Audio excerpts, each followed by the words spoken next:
final of the Southern Star Series will be run tomorrow. It's worth $50,000 to the winner. And on paper, at least, it looks like an absolute ripper. Could you have asked for a much better field? You probably couldn't. I mean, look at last year's race, which was, the first running of it. It was a hot field also. Of course, won by Aston Barrick. He defeated Gatlin. Milcat Big Boy was unplaced in the race, and he came out and won the Goulburn Cup 3 months later. So, again, we've got a real hot race here, particularly with the two Finn runners in Zipping Remus and Zipping Orlando. What a marvellous dog he's been. And of course, you then include, She's a Pearl and the Victoria now that he's got to run. Big Daddy has a lot of spice into the race. If you have a look at the sections from last week, Zipping Remus, he ran 5:49 early. Now, the first section record is 5:43, so he's gone just under a tenth outside the first record split.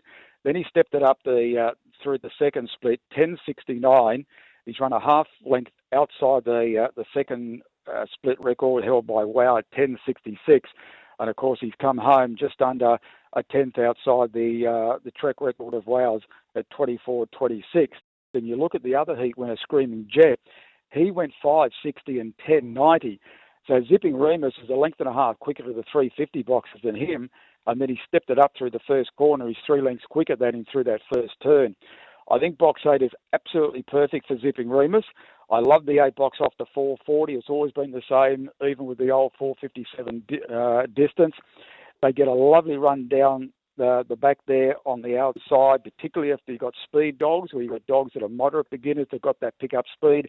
They get that opportunity to use that speed with clear running right along the back. If you look at his form, Zipping Remus, of course, he's only had the 13 starts for 9 wins. He's already been in 3 group finals, including the Group 2 Flying Amy Classic.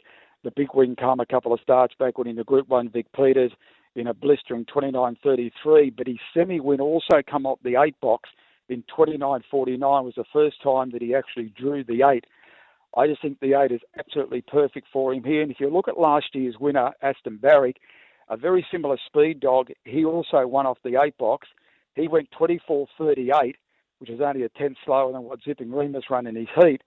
But he also ran almost identical sections to Zipping Remus in his heat last week. So you can see the similarity between last year's winner and also Zipping Remus. I think Big Daddy will make it very interesting. And look, I suppose She's a Pearl. I just don't know whether she's still got that brilliance to run these type of sections and times at the moment. Obviously, Andy will be really hoping to take out a feature race on his home track, particularly with this bitch. We certainly wish him all the best. And then you look at Zipping Orlando, what a marvellous dog he has been. Simon, it's exactly 12 months to the day tomorrow that he commenced his career through the Zoom Top last year. Of course, he won the heat, a brilliant win in the final. I think he went on to win about 8 straight, turned into a stayer earlier this year, already a group win winner as a stayer, finished 3rd in the Sandown Cup, won the 7.15. And then 4 weeks straight travelling as a stayer up to Queensland, had the little freshen up. I mean, it's been a brilliant training performance by John and Minnie, but a credit to the dog himself to be able to come back to a sprint of 4:40 last week, give him 8-length start and power home the way he did and still had to hide the run 24.6. It's pretty hard to see how he's going to stay with his kennel mate, but it wouldn't surprise if he actually finishes off into the placings.